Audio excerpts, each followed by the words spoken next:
كتاب بلوغ المرام من أدلة الأحكام للإمام الحافظ أحمد بن علي بن حجر العسقلاني رحمه الله تعالى. قال رحمه الله: بسم الله الرحمن الرحيم. الحمد لله على نعمه الظاهرة والباطنة. بسم الله الرحمن الرحيم.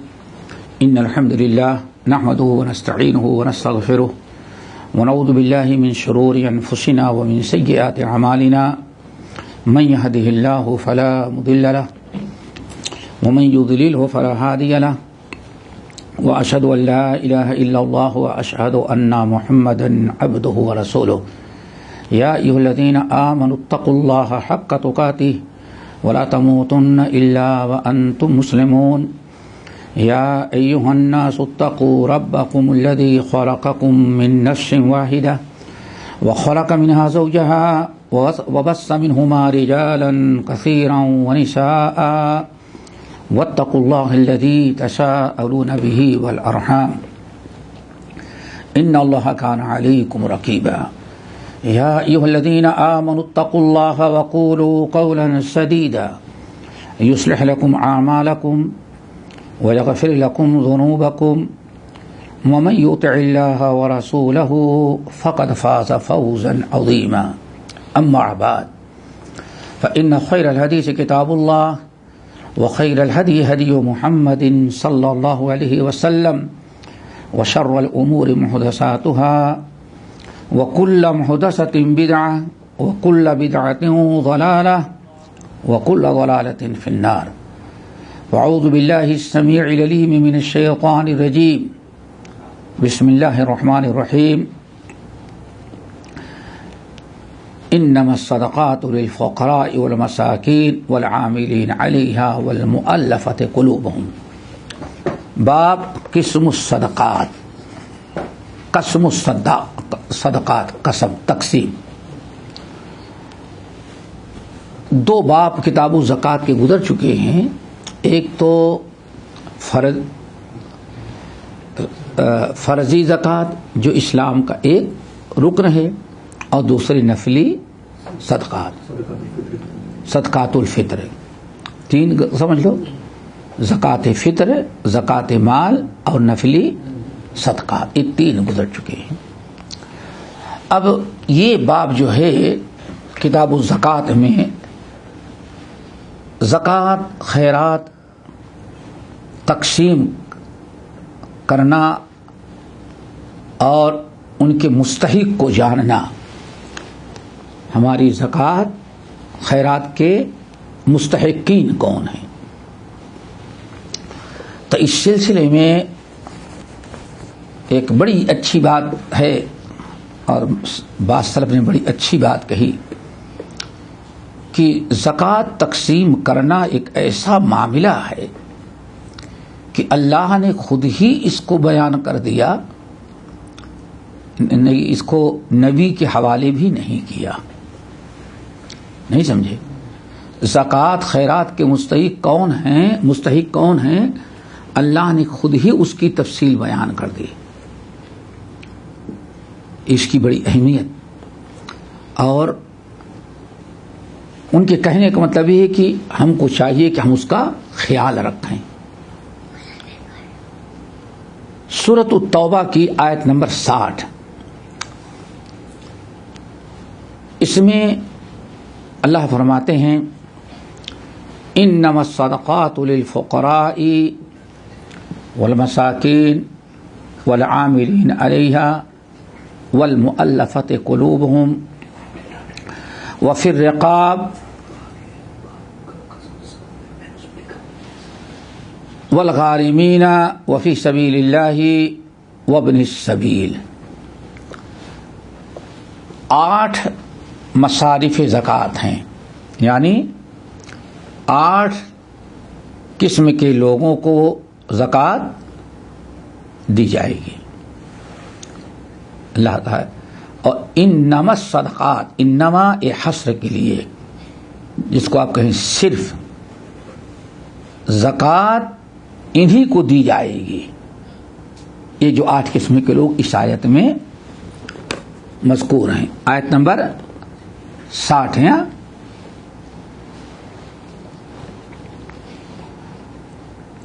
اب وہ 8 قسم کے لوگ کون ہیں ان کو سمجھیں. سب سے پہلے انما الصدقات للفقراء، سب سے پہلے فقراء ہیں. فقراء فقیر کی جمع ہے. فقراء فقیر کی جمع ہے. فقیر کس کو کہتے ہیں؟ کہتے ہیں فقیر وہ ہے جس کے پاس کچھ نہ ہو. فقیر وہ ہے جس کے پاس کچھ نہ ہو، گزارے کا کوئی سامان نہ ہو، یا ہے تو معمولی سے نہ ہونے کے برابر. ہاں جو لقمہ پیچھے حدیث گزر چکے ہیں، یعنی اتنا غریب ہے کہ روٹی بھی لوگ کیا کرتا ہے، مانگتا ہے. تیسری بات اہل علم نے کہا کہ جس کے پاس کچھ نہ ہو، گزارے کا کوئی ذریعہ اس کے پاس نہ ہو، یا ہے معمولی سے جس میں اس کا گزارا ناممکن ہے، اس کو کیا کہا جاتا ہے؟ فقیر. نمبر 2 مساکین. انما الصدقات للفقراء والمساکین. مساکین کس کو کہتے ہیں؟ مساکین کہتے ہیں وہ ہے جو فقیر سے اچھی حالت میں ہو، فقیر سے اچھی حالت میں ہو، اور جس کی تفسیر یہ کرتے ہیں کہ مسکین وہ ہے جس کے پاس ہے تو کچھ، لیکن اتنا نہیں ہے کہ اس پر اس کا گزارا ہو سکے. اور یاد رکھ، اس سے پہلے بھی بات آئی تھی سوال کرنے کی بحث میں کہ گزارے کا مطلب یہ نہیں کہ اپنی مرضی سے انسان کبھی گزارے کا بھائی نہیں، مکان بھی عالی شان ہونا چاہیے، بھائی گاڑی کے بغیر کہاں گزارا، یہ نہیں. گزارے کا مطلب کہ جس کے بغیر انسان کا زندگی گزارنا مشکل ہوتا ہے. کھانا ہے، پینا ہے، ہو سکتا ہے بچیوں کی شادی کے معاملہ ہو. تو مسکین کہتے ہیں وہ شخص جس کے پاس ہے تو کچھ، لیکن کماتا بھی ہے کچھ، لیکن اتنا نہیں ہے جتنے میں اس کی ضرورتیں، جائز ضرورتیں پوری ہو سکیں. فرق واضح ہو گیا. فقیر وہ ہے جس کے پاس کچھ نہ ہو، یا ہے تو لیکن اتنا نہ ہونے کے برابر. مسکین وہ ہے جس کے پاس ہے تو کچھ لیکن کم ہے، جتنا ہے اتنے میں پورا نہیں ہوتا. اب اس کی کئی شکلیں ہو سکتی ہیں. ہو سکتا ہے بیچارہ بظاہر کھاتے پیتے نظر آ رہا ہے، آپ کو کھاتے پیتے نظر آ رہا ہے، لباس بیچارہ سفید اپنی عزت بچانے کے لیے، ہو سکتا ہے ضرورت کے لیے ڈیوٹی پر آ جانے کے لیے گاڑی بھی ہو سکتا ہے ٹیکسی ہو، ٹیکسی چلا رہا ہو. آج سمجھتے ہیں کہ کیا حالت ہے، خصوصاً سال بھر سے یہ بیماری کا جو آیا، ہر ٹیکسی والے، ٹرانسپورٹ والے پریشان. اب گاڑی تو ہو سکتا ہے لاکھوں کی ہو، لیکن آمدنی ایسے رک گئی ہے کہ گاڑی رکھتے ہوئے بھی گھر کا خرچہ نہیں پورا. اس کو کیا کہتے ہیں؟ مسکین. دلیل سورہ کہف میں موسیٰ اور خضر کا واقعہ، یاد رکھیے گا، بہت واضح مثال. حضرت موسیٰ اور خضر کا واقعہ. فانطلقا حتى إذا ركبا في السفينة خرقها قال اخرقتها لتغرق اهلها لقد جئت شيئا امرا، ہے نا؟ جب موسیٰ اور خضر علیہ السلام دونوں چلے تو چونکہ خضر نے پہلے کہا تھا کہ اگر ہمارے ساتھ رہنا ہے تو میرے کسی کام پر اعتراض نہیں کرنا، چوں چرا نہیں کرنا، یہی تھا نا؟ موسیٰ کلیم اللہ نے کہا ستجدنی انشاءاللہ صابرا ولا اعصی لک امرا، بات ہو گئی. دونوں چلے فانطلقا حتی اذا رکبا فی السفینہ، یہاں تک کہ دونوں کہاں بیٹھ گئے؟ کشتی میں. ٹھیک ہے نا؟ کشتی میں بیٹھ گئے. اب کشتی میں بیٹھ گئے لیکن کچھ دور کشتی گئی، خرقہا، موسیٰ علیہ السلام نے اس کو توڑ دیا، کشتی عیبدار بنا دی. خضر نے موسیٰ علیہ السلام ٹوک پڑے، ارے کیا غضب کیا آپ نے؟ اخرقتہا لتغرق اہلہا، کشتی توڑ دیا تاکہ پورے کشتی والے ڈوب جائیں. کیسے کشتی میں پانی آ جائے؟ کشتی میں جب پانی آ گیا تو کشتی ڈوب جائے گی. تو خضر علیہ السلام نے کشتی کو توڑا، موسیٰ نے انکار کیا.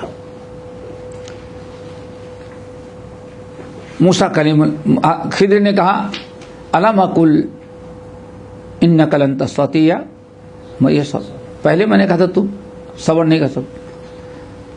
موسیٰ علیہ السلام نے ادھر پیش کیا کہ خضر غلطی ہو گئی، بھول گیا، آگے چلو.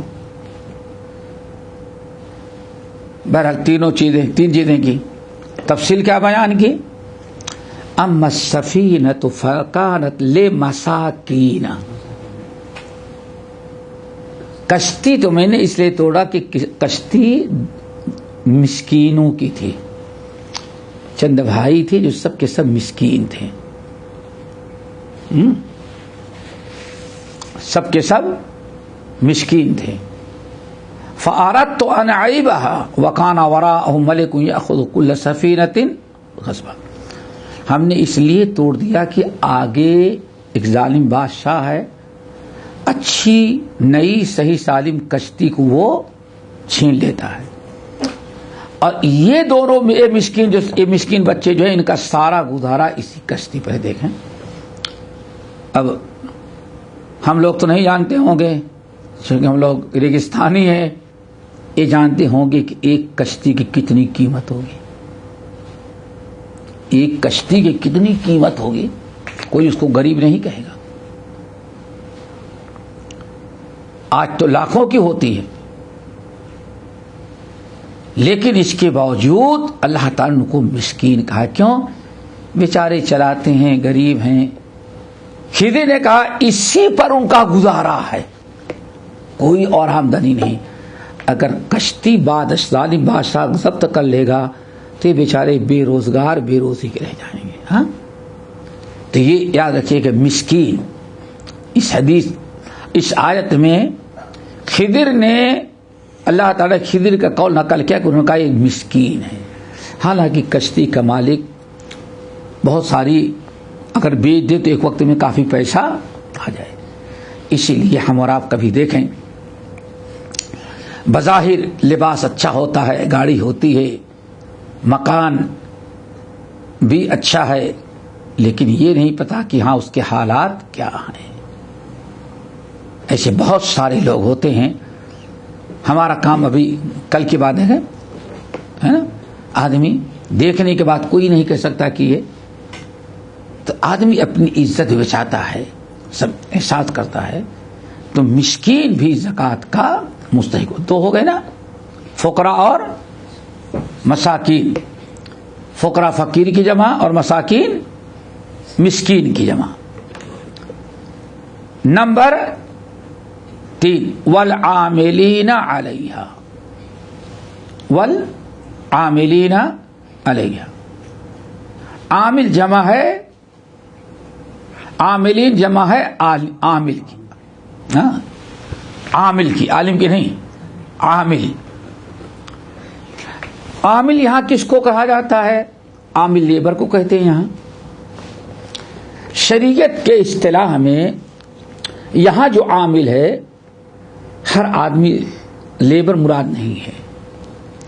یہاں زکوٰۃ کے زکوٰۃ کا جو ادارہ ہے اس ادارے میں جو کام کرتے ہیں ان کو یہاں کیا کہا گیا ہے؟ عاملین علیہا، زکوٰۃ پر کام کرنے والے. اب اس کی کئی شکلیں ہو سکتی ہیں. ہاں دیکھتے ہیں یہاں الحمدللہ ہم اور آپ ایسے ادارے میں جہاں بڑی بڑی جمعیات ہیں، جانتے ہیں جمعیات میں کتنا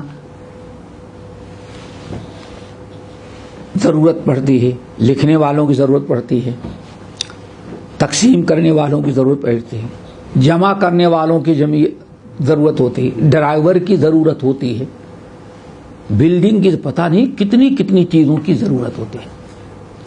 ہو سکتا ہے سینکڑوں آدمی کام کر رہے ہوں. تو جو لوگ زکوٰۃ کے ادارے میں کام کرتے ہیں، چاہے زکوٰۃ کے محصل وصولنے والے ہوں یا لکھنے والے ہوں، ڈرائیور ہوں یا تقسیم کرنے والے ہوں، تو جو لوگ بھی زکوٰۃ کے ادارے میں کام کرتے ہیں، زکوٰۃ جمع کرنے اور تقسیم کرنے میں، ان کو بھی اس زکوٰۃ کے مستحق ہے. اپنی محنتانہ اس زکوٰۃ کے پیسے سے لے سکتے ہیں. ٹھیک ہے. اور ادارے کے مالکوں کا بھی ان کے لیے بھی جائز ہے کہ زکوٰۃ سے ان کی تنخواہ ادا کر دیں. والعاملین علیہا. حالانکہ زکوٰۃ کسی مالدار کے لیے حلال نہیں، لیکن ہو سکتا ہے وہاں کام کرنے میں مالدار بھی ہوں، لیکن وہ کام کر رہا ہے، وقت لگا رہا ہے، محنت کر رہا ہے، اور پھر چند افراد زکوٰۃ کے ادارے میں کام کرتے ہیں، زکوٰۃ جمع کرتے ہیں. تنخواہ تو ہو سکتا ہے زکوٰۃ کا فنڈ کروڑوں کا جمع ہو اور 10 آدمی کام کر رہے ہیں، تو ہو سکتا ہے تنخواہ 1 ہی لاکھ میں سب کو ہو جائے. تو یہ عام عامل نہیں ہے کہ والعاملین علیہ، زکوٰۃ کے فنڈ میں کام کرنے والے. اب ہو سکتا ہے کوئی زکوٰۃ کی حفاظت کرنے والا واچ مین ہوتا ہے نا، ڈرائیور، جو بھی ہے اس ادارے میں اس کے لیے زکوٰۃ کا مال، زکوٰۃ کے فنڈ سے اس کی تنخواہ دینا، اپنی مزدوری محنتانہ لینا شرعاً جائز ہے. کوئی مذاکرہ، کوئی حرج نہیں ہے. نمبر 4 بہت ضروری ہے، اس کو سمجھو. والمؤلفۃ قلوبہم انما الصدقات للفقراء، انما الصدقات للفقراء والمساکین والعاملین علیہا. 3 ہو گئے نا. نمبر 4 والمؤلفۃ قلوبہم. مؤلفہ جوڑنے کو کہتے ہیں. تالیف دیکھتے ہیں نا، تالیف کس کو کہتے ہیں؟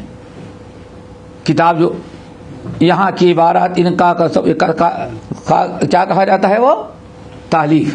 کہ اس کے مؤلف کون ہے؟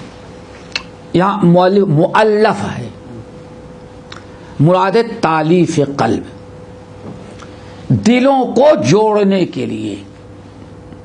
دل یعنی ان کے دلوں میں الفت اور محبت پیدا کرنے کے لیے، ان کے دلوں کو دین سے، ایمان سے جوڑنے کے لیے. اور ان کی کئی شکلیں ہیں. اب بہت ضروری ہے اس کو سمجھنا. آج بھی کی ضرورت ہے اس کی، آج بھی اس کی ضرورت ہے، بہت زیادہ تالیف قلب. اس لیے اس کو اچھی طرح سے سمجھو. اس کی کئی شکلیں. نمبر 1، آدمی مومن تو ہے، مومن ہے لیکن ضعیف الایمان ہے، ابھی ایمان کوئی بہت قوی نہیں ہے. مومن ہے لیکن ایمان قوی نہیں ہے. تو اس کے ایمان کو اور پختہ کرنے کے لیے اور اسلام پر قائم اور مضبوط کرنے کے لیے اگر ان کو زکوٰۃ دے دیا جائے تو کوئی مدعا، کوئی حرج نہیں. جیسے کہ نبی علیہ الصلوۃ والسلام نے، اللہ اکبر، حنین کے موقع پر، جنگ حنین مکے اور طائف کے درمیان ایک سائٹ پر قبیلہ ہے، سمجھو گاؤں، قصبہ ہے. قصبہ سمجھتے ہو نا؟ ہاں. جیسے زید، یعنی تین ہوتے ہیں نا، سٹی، ٹاؤن اور ویلیج. یہ ہوتا ہے نا گاؤں، پھر اس سے بڑا قصبہ اور ایک شہر ہوتی ہے. پھر اس میں پھر آگے جا کے شہر جو ہوتا ہے اس میں ایک مہانگری ہوتی ہے. کیا؟ میٹرو سٹی ہوتی ہے. ہاں ماشاء اللہ. ہاں. اب اس کے بعد ایک اور کچھ آتا ہے. ہاں جی. تو ہونے ایسے ایک قصبہ ہے. فتح مکہ کے بعد جس دن مکہ فتح ہوا، ہونے کے لوگ بڑے اجڑ تھے اور بڑے لڑاکو تھے، بڑے ہی لڑاکو ٹائپ کے لوگ تھے. نبی علیہ الصلوۃ والسلام نے جب مکہ فتح کر لیا تو حنین کے لوگوں کو یہ اندازہ لگ گیا کہ کہیں ایسا نہ ہو محمد ادھر کا بھی رخ کرے صلی اللہ علیہ وسلم. سب مشرک سے بت پرست تھے، انہیں یہ خطرہ لاحق ہوا کہ ہو سکتا ہے محمد صلی اللہ علیہ وسلم ادھر بھی لشکر لے کے آ جائیں، تو ہم محمد صلی اللہ علیہ وسلم کو چانس نہیں دے کے ہم خود لشکر لے کے مکے پر چڑھائی کر دیتے ہیں. اتنی ہمت اور بڑے مضبوط جنگجو لوگ تھے.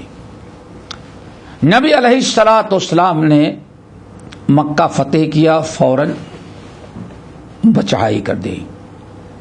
وہ سوچ رہے تھے آنے کے اللہ رسول ان پر چڑھائی کرتے، اور وہ شہر چاروں طرف سے پہاڑ سے ایک طرف سے راستہ کھلا ہے، بیچ میں ہے.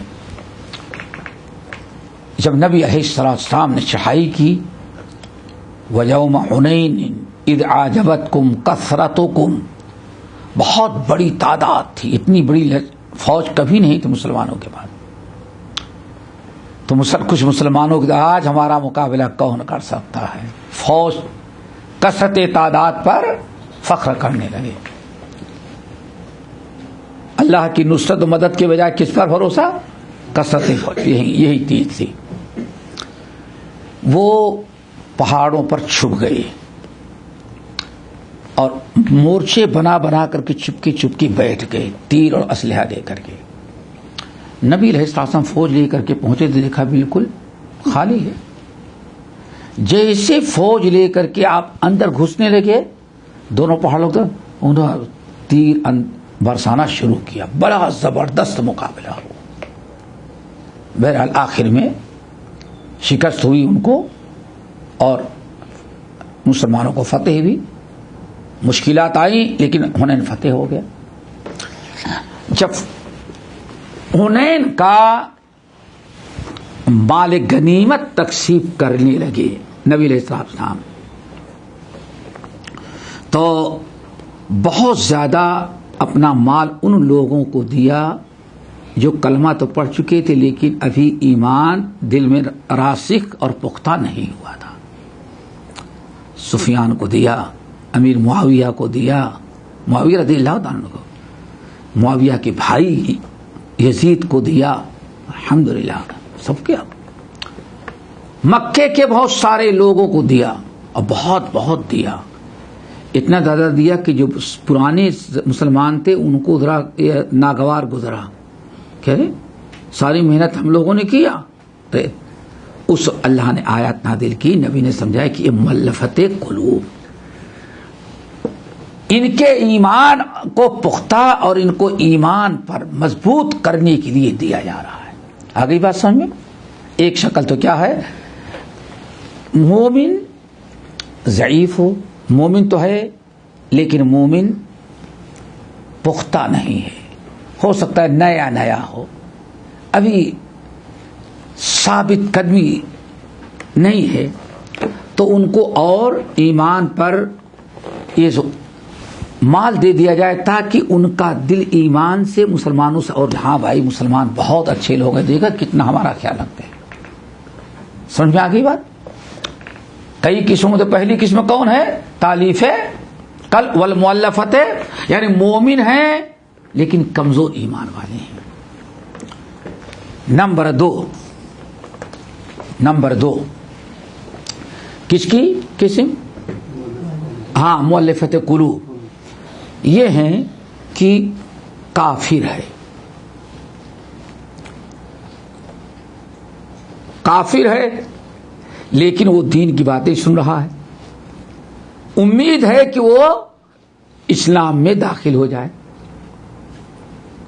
مسلمانوں کے ساتھ بیٹھ رہا ہے, دین سیکھنے کی کوشش کر رہا ہے, غور فکر بھی کر رہا ہے, اور باتوں سے اندازہ لگ رہا ہے دین اس کو اچھا بھی لگ رہا ہے, لیکن مومن نہیں ہوا, کلمہ نہیں پڑھ رہا ہے. تو اس کو اس نیت سے دینا کہ وہ شرک چھوڑ کر کے ایمان سے اسلام سے جڑ جائے. اگر یہ بات سمجھ میں, اس سے یہ دوسری شکل ہے. تیسری شکل یہ ہے, وہ بھی بہت ضروری ہے سمجھنا, کہ ایسے کفار اور مشرکین جس سے واللہ آج یہ چیزیں نہ سمجھنے کی بنا پر بلا وجہ اعتراض ہوتا ہے. مشرکین کفار پاور میں ہوں یا کوئی اور معاملہ ہو, ان سے مسلمانوں کو بڑا خطرہ لاحق ہے, بڑا شر لاحق ہے. لیکن اگر ان کو کچھ دے دیا جائے زکوٰۃ کے فنڈ سے, اب ہر آدمی تو نہیں دینے کے لائق, اگر زکوٰۃ کے فنڈ سے ان کو کچھ دے دیا جائے تاکہ ان کے دل میں کچھ محبت پیدا ہو اور شر پہنچانے سے باز آ جائیں. جی اب آپ بتائیں کون سی بری چیز ہے جب اللہ نے زکوٰۃ کا فنڈ رکھا ہے؟ الا ان تتقوا منهم تقاه ويحذركم الله نفسه, اور اس کی مثال یہ لوگ آسانی سے سمجھ جائیں گے. آج جانتے ہیں کہ غیر مسلمین کبھی اپنے تہوار میں چندہ وصولتے ہیں, معلوم ہے کہ شرکیہ عمل کر رہا ہے, اور دو چار گھر مسلمانوں کے ہیں تو ان سے بھی آتے ہیں مانگنے کے لیے. اگر نہ دو تو شاید کی ہوتا ہے نا, کبھی مسلم محلے میں تو نہیں آتے, لیکن جہاں ایسے ہوتے ہیں کچھ شر پسندی مقصد بھی ہوتا ہے شر پھیلانا. تو اللہ نے فرمایا الا ان تتقوا منهم تقاه, اگر ان کے شر سے بچنا ہے جب بھی دے سکتے ہو. زکوٰۃ کا ایک چوتھا فنڈ کیا ہے؟ یہ بھی ہے. اور ایک دوسری مثال آپ تو سمجھ گئے نا, تہوار پر شیطانی کرتے ہیں. کبھی جو ہے روڈوں پر ہائی وے پر وہ بیٹھ جاتے ہیں اور بھائی یہاں ہر گزرنے والے سے کیا کرتے ہیں؟ وہ پیسہ مانگتے ہیں. حرام ہے، دینا نہیں دیں گے، ناجائز جگہوں میں خرچ کر رہا ہے.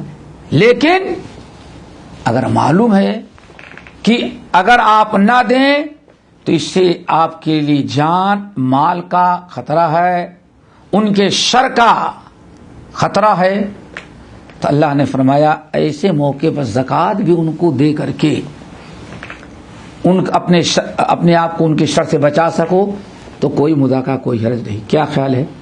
آج اس کی ضرورت ہے کہ نہیں ضرورت ہے؟ بس لو ارے دیکھو یہ فلاں سے دوستی کر لیا، یہ نہیں سوچتے کہ ہاں اسلام نے ہمیں کیا ہدایت. آئی بات سمجھ میں نا؟ دیکھو بوقت ضرورت کسی کے شر سے بچنے کے لیے. لیکن اب جانتے نہیں تو صاحب دیکھو یہ انہوں نے ان سے دوستی کر لی اور ان کا اپنے ساری دولت ان کے بینکوں میں جمع کر رکھ. اللہ اکبر، طرح طرح کی باتیں بتاتے ہیں. اور یہ وہی جو تھرڈ کلاس کے لوگ کرتے کچھ نہیں، اور جتنے اعتراض کرنے والے سب کے اکاؤنٹ وہیں ہوتے ہیں اور سب کے بچے وہیں ہوتے ہیں اور سب بھگ کر کے وہیں جاتے ہیں. لیکن اعتراض میں برائے اعتراض تو سوچ رہا تھے والمؤلفۃ قلوبہم. سمجھ گئے نا؟ یہ بات آ گئی. تالیف قلب سمجھ گئے؟ اس کی 3 شکلیں ہوئی نا. نمبر 5 یعنی زکوٰۃ خیرات کے مستحقین میں سے پانچواں گروہ ہے الرقاب وفی الرقاب.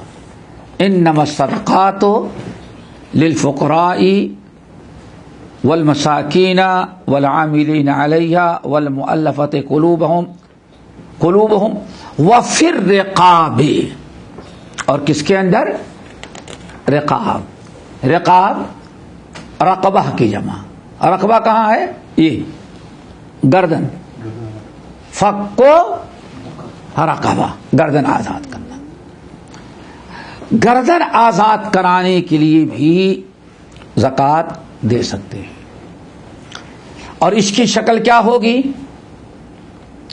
اس کی شکل بڑی واضح.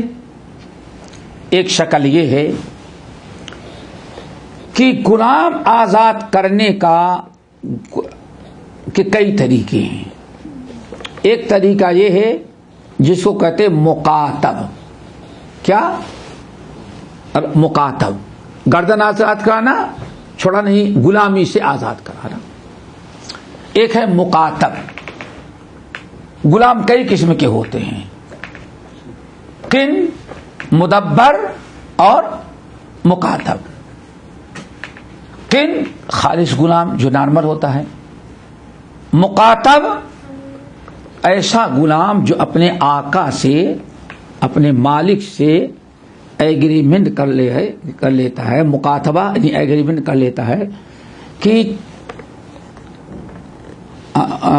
کر لیتا ہے کہ تم ہم کو اتنا دے دو، ہم آزادی چاہتے ہیں، آپ کتنا لیں گے.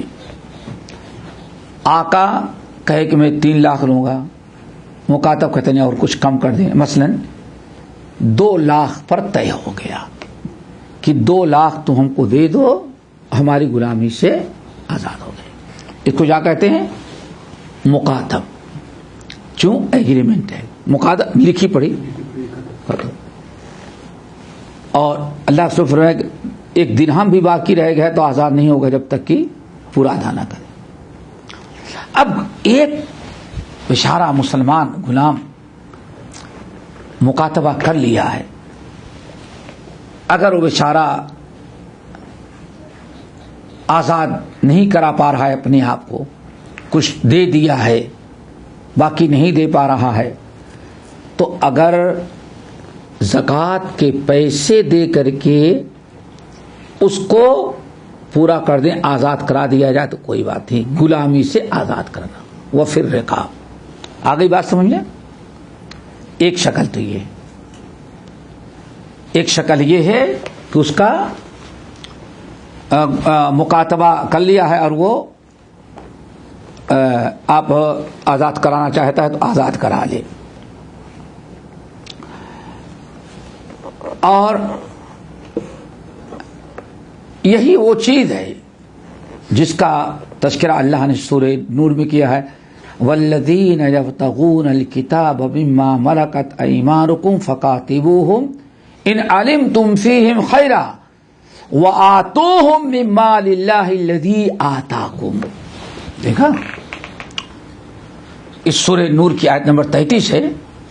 اللہ نے ارشاد فرمایا جو غلام تم سے آزادی چاہتے ہیں اور مکاتبہ کرنا چاہتے کر دو ان کو. مسلمانوں کو حکم دیا جا رہا ہے کہ اگر تمہارا کوئی غلام ہے اور وہ بیچارہ آزاد ہونا چاہتا ہے مکاتبہ تو اس کو نہیں میں آزاد نہیں کرنا ہے تو فری میں نہیں مانگ رہا ہے کچھ لے لیں. تو اللہ رب العالمین نے فرمایا فقاتبوہم ان سے ایگریمنٹ کر لو, ان سے ایگریمنٹ کر لو اور ان کو آزاد کرنے کے لیے تیار ہو جاؤ. آگے اللہ نے فرمایا وَآتُوهُم مِّن مَّالِ اللَّهِ الَّذِي آتَاكُم. مسلمانوں ایسے غلام کو مکاتب کو تم لوگوں کو جو اللہ نے مال دیا ہے اس مال سے ان کی مدد کرو. اللہ اکبر.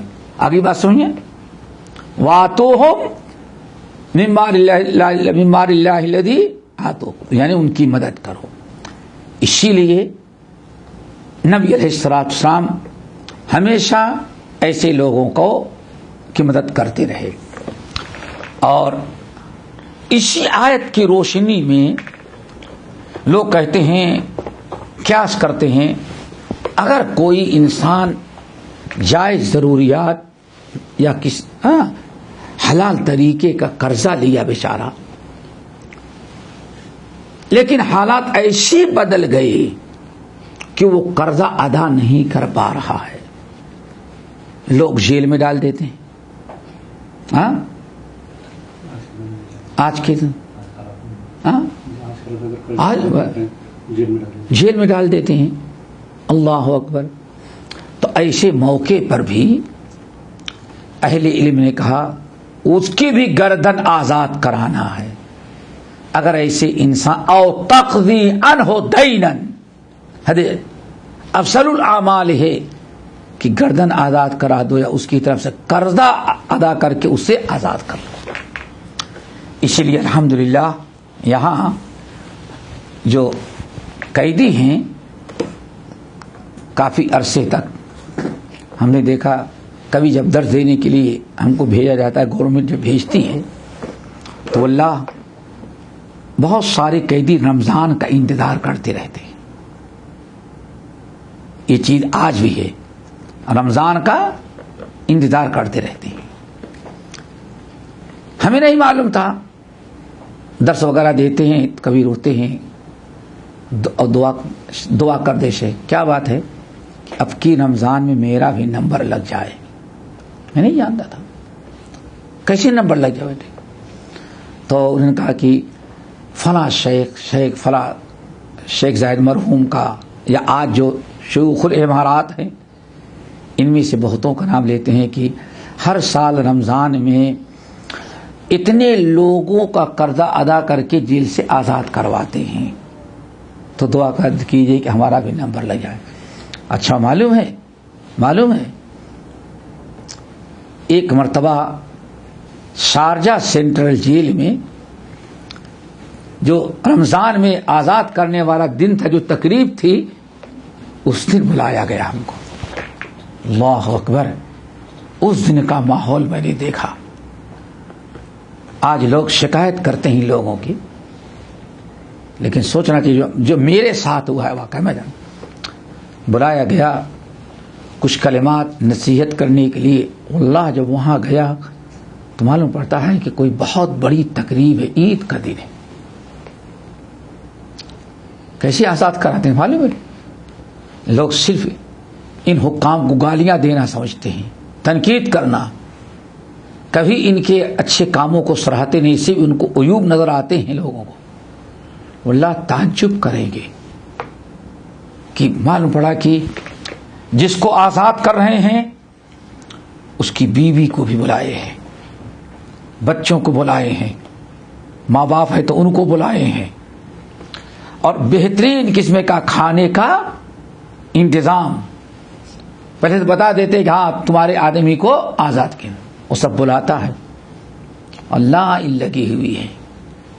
پھر اعلان ہوتا ہے فلاں شیخ نے اتنوں کو آزاد کیا ہے، فلاں نے اتنا کو آزاد کیا ہے.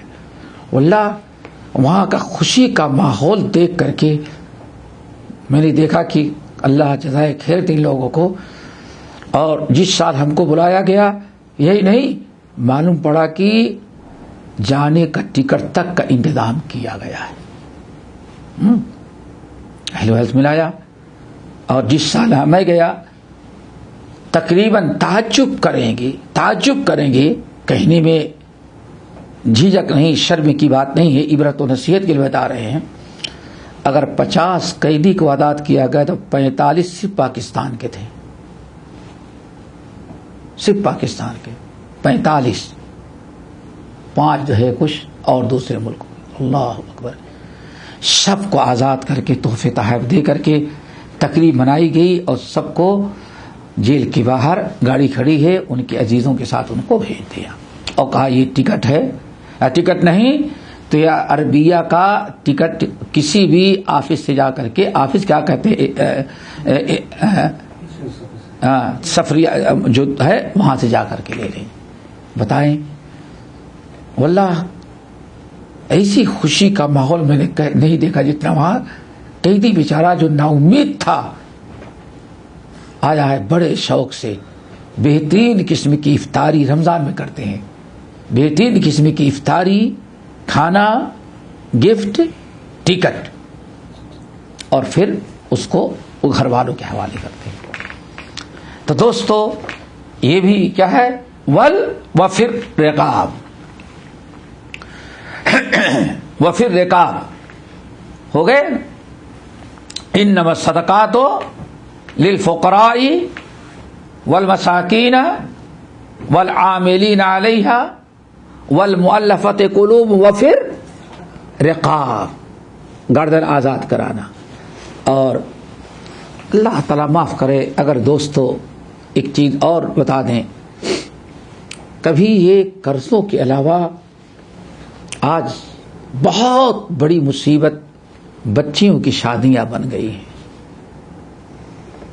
بیٹے تم لوگوں نہیں تجربہ ہے، یہ لوگ جانتے ہوں گے اپنے اپنے. واقعی دیکھتے ہیں کہ کبھی کبھار پیپر میں آتا رہتا ہے. ابھی 3-4 سال قبل 3 بہنیں تھیں، تینوں نے ٹرین کی پٹری پر لیٹ کر کے خودکشی کی ہیں. لیٹ گئے، ٹرین آئی ہے سب کو 2 ٹکڑے کرتے ہوئے چل گئی. اور انہوں نے کیا لکھ کے چھوڑا تھا یاد ہوگا؟ لکھ کے کیا چھوڑا تھا؟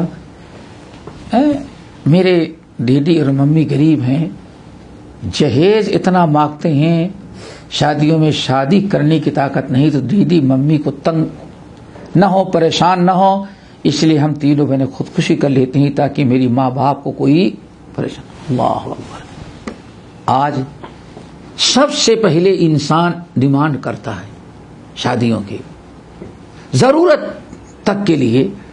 اگر یہ بھی ایک قسم کی چیز ہے، اگر انسان، آگے بھی حدیث آ رہی ہے، اگر انسان ایسے لوگوں کا بھی بوجھ اٹھا لے ایک قسم کا ضرورت اور حاجت بھر کے لیے جائز طریقے میں، تو بہت سارے اہل علم اس کو بھی فق کو رقبہ وہ پھر رقاب میں کہتے ہیں. چلو نمبر 6 والغارمین.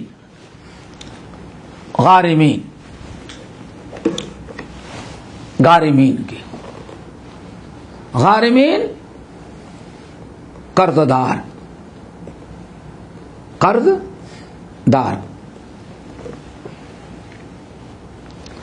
یعنی آدمی کے اوپر قرضہ چڑھ گیا ہے، حاجت مند ہے، غریب ہے، مسکین ہے، پریشان حال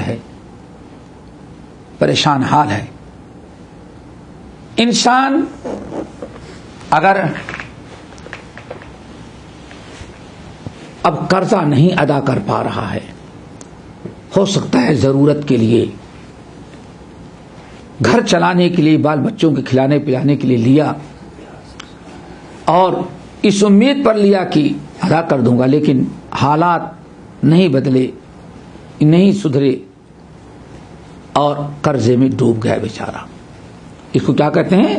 غارمین۔ اور ایک شکل یہ بھی ہوتی ہے کہ آج یہاں تجربہ کیا ہوگا، کھاتا پیتا چلتا پھرتا انسان کاروبار چل رہا ہے، حلال طریقے کاروبار کر رہا ہے، اب لین دین میں کاروبار میں ادھاری چلتی ہی رہتی ہے، لیکن جہاں سے آنے کا امید تھی وہ راستہ بند ہو گیا۔ ایسے بہت ہوتا ہے مارکیٹ میں۔ اب بیچارہ وہ ایسا قرضے میں ڈوب گیا کہ اب وہ ادا کرنے کی کوئی طاقت نہیں، خود کا کاروبار بند ہو گیا، ختم ہو گیا، تو وہ بھی کیا ہے؟ غارمین میں۔ ایک قسمت یہ ہے۔ تو اگر ان کا قرضہ زکوٰۃ سے ادا کیا جائے، بیت المال میں زکوٰۃ کے فنڈ سے، یا بیت المال نہیں ہے، اللہ نے آپ کو زکوٰۃ والا بنایا ہے، آپ بھی اگر کسی کا قرضہ زکوٰۃ سے اتار دیں یا اس کو دے دیں، قرضہ اتار لے، تو بھی زکوٰۃ کا ایک مصرف ہے، ٹھیک ہے نا؟ ایک مصرف ہے۔ غارمین کو سمجھ گئے نا؟ اور ایک شکل یہ بھی ہے دوستو غارمین کا، دوسری شکل غارمین کی یہ ہے کہ خود کا قرضہ تو نہیں ہے، لیکن کسی اور کا قرضہ ہے، اور کا قرضہ ہے، آپ نے ذمہ داری لے لی اس کے قرضہ ادا کرنے، بھائی ٹھیک ہے اس کو چھوڑ دیں، کبھی ہوتا ہے کرنا پڑتا ہے۔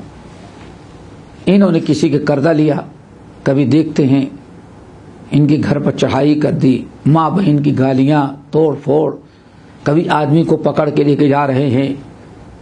اب ایسی حالات میں اگر کوئی ان کے قرضے کی ذمہ داری، دوسرے کے قرضہ ادا کرنے کی ذمہ داری اٹھا لے، اب جس نے اٹھا لیا اس کے لیے جائز ہے کہ اگر اپنی زکوٰۃ سے پورا نہیں ادا کر پا رہا ہے تو کسی اور کی زکوٰۃ لے کر کے، حالانکہ اس نے قرضہ نہیں لیا، دوسرے کا قرضہ ہے اس نے اٹھا رکھا ہے، تو اس کے لیے بھی جائز ہے کہ وہ زکوٰۃ ادا کرے۔ اسی طرح سے زکوٰۃ کا، قرضے کا ایک مسئلہ یہ بھی ہے کہ دشمنوں کے ہاتھ کوئی ہمارا قیدی پڑ گیا ہے، دشمنوں کے ہاتھ قیدی کر لیا ہے، اور بغیر مال لیے اس کو چھوڑنے کے لیے تیار نہیں ہے، اور آج تو بہت ہونا ہے بھائی، ابھی تو کچھ کم ہوگا، پچھلے سالوں میں اپنے بر صغیر خاص طور سے پاکستان انڈیا کا ماحول دیکھا ہوگا کہ کسی بچے کے ہوا کر لیے گئے ہیں، کہیں جنگل میں بیٹھے ہوئے ہیں، ہو رہا تھا نا، ابھی آج کل تو کچھ کم ہو گیا میرے خیال سے، پھر وہاں سے ٹیلی فون آتا، ہاں بھائی کہ اتنا دے دیں اور آپ کا بچہ صحیح سالم اس کو ہم گھر پہنچا دیتے ہیں۔ اللہ اکبر، کتنا ظلم ہے۔ اب اگر ایسا کسی کا مسئلہ آ گیا ہے اور غریب بیچارہ کہاں سے لا کر کے دے، تو اگر لوگ اپنی زکوٰۃ سے بھی اس کی جان چھڑا لیں تو انشاءاللہ کوئی مذاکرہ، کوئی حرج نہیں ہے۔ کتنے ہو گئے؟ 6۔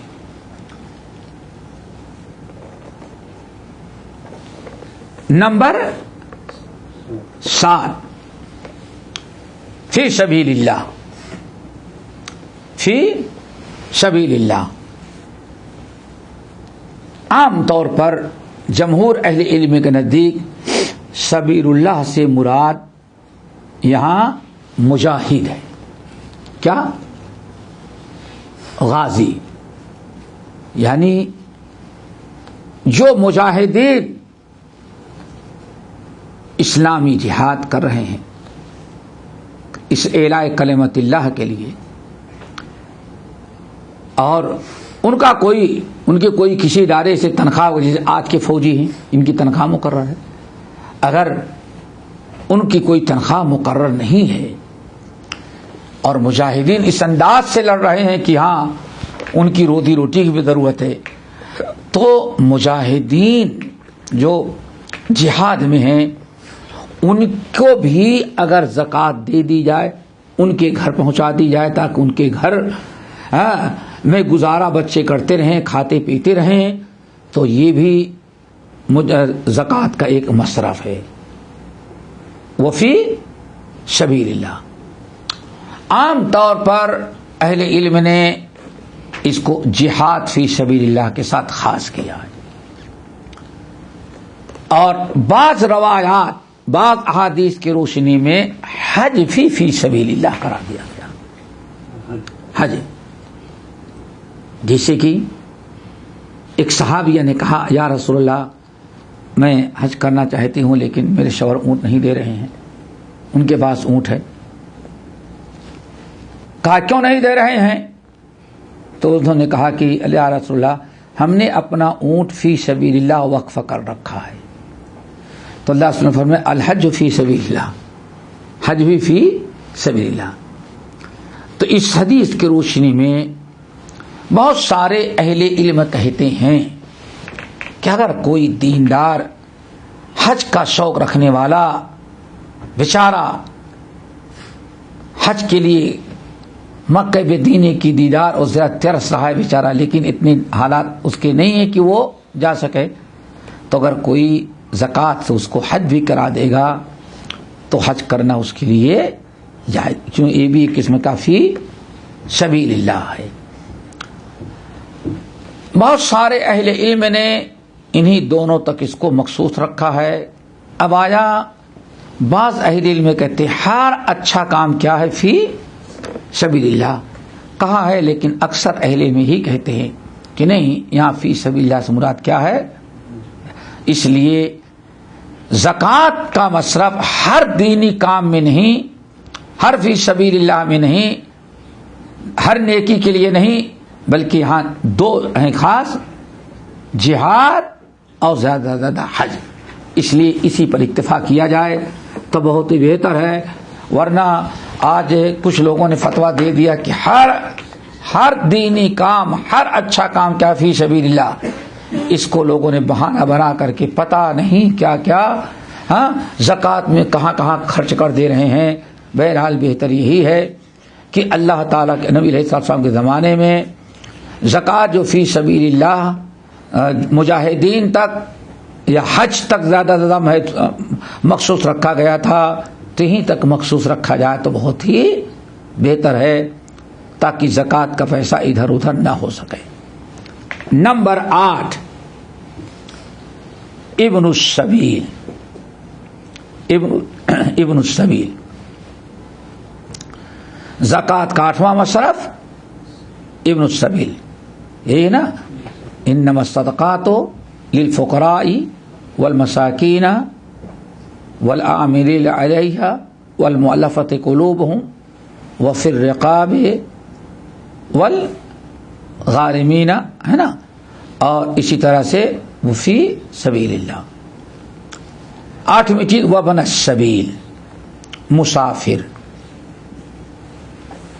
مسافر اپنا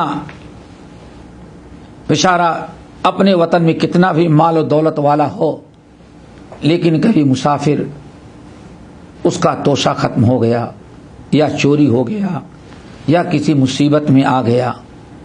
کبھی دیکھتے ہیں آج کل تو بہت ہو رہا ہے، پلین بند ہو جا رہے ہیں، ایئرپورٹ بند ہو جا رہے ہیں آج کل. اگر کوئی انسان بیچارہ ہفتے بھر کا خرچہ لے کر کے آیا تھا، اسے امید ہے کہ ہفتے بھر میں تو واپس، اور یہاں 1 مہینہ لگ گیا.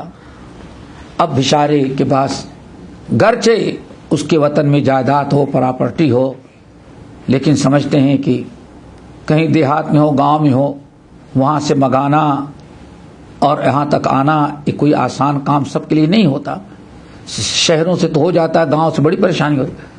اب ایسا مسافر بیچارہ جس کا خرچہ ختم ہو گیا، نفقہ جو لے کے آیا تھا مال ختم ہو گیا ہے، اگر وہ بھی زکوٰۃ کے ذریعے آپ اس کی مدد کر سکیں تو وابن السبیل مسافر بھی اس کا کیا ہے مستحق ہے اور بہت ہی آسان ہے کہ یہ مسافر جب تک کہ وہ اپنے گھر واپس نہ چلے جائے. ممکن ہے کہ اس مسافر کو گھر تک جانے کے لیے بھی گھر واپس بھی جانا چاہتا ہو تو لازمی چاہیے اس کو ٹکٹ چاہیے, بہت ساری ضرورتیں اس کی ہوتی ہیں. آج وہی بنے گا آج کی حالت. تو انسان اگر زکوٰۃ سے ان کی مدد کر دے گا, ان کے ٹکٹ کا انتظام, ان کے آنے جانے کا انتظام, ان کے اخراجات یہاں کھانے پینے کا, تو ان کے لیے حلال ہے اور آپ کے لیے جائز ہے, بلکہ حکم ہے آپ اپنی زکوٰۃ ان کو دے سکتے ہیں. یہ 8 مصارف ہے, ان کو کہا جاتا ہے مصارف زکوٰۃ. باقی انشاءاللہ اگلے ہفتے اللہ تعالی ہم سب کو حق سمجھنے, حق قبول کرنے, حق پر عمل کرنے اور کتاب و سنت سمجھنے اور اس کی دعوت دینے کی توفیق نصیب فرمائے. اقول قولی ھذا واستغفر اللہ من کل ذنب واتوب الیہ. سوال ہے کیا جو قسمیں 8 قسمیں بیان کی گئی ہیں, کیا ہمیں سب جو قسمیں بیان کی گئی سب کسی کو جگہ دینا ضروری ہے؟ اس کی بحث آئے گی. تو یاد رکھیے گا کہ جمہور اہل علم کے نزدیک ان 8 میں سے 8 جگہوں میں سے کسی ایک جگہ بھی خرچ کر دیں گے تو آپ کی زکوٰۃ ادا ہو جاتی ہے. بارک اللہ. سوال تو اور بھی آج کی بحث آئے گی. ہاں آئے گی انشاءاللہ. ہم لوگ سوچ رہے تھے کیا کہ اسی پر سے, کیونکہ یہ بہت ایسا چیز ہے جسے کہ ہر کوئی جو ہے. ہاں بولے. ہمارے چینل کو سبسکرائب کیجیے اور بیل آئیکن کو دبانا نہ بھولیے تاکہ آپ کو نئی ویڈیو برابر ملتے رہیں. لائک اور شیئر کرنا نہ بھولیے.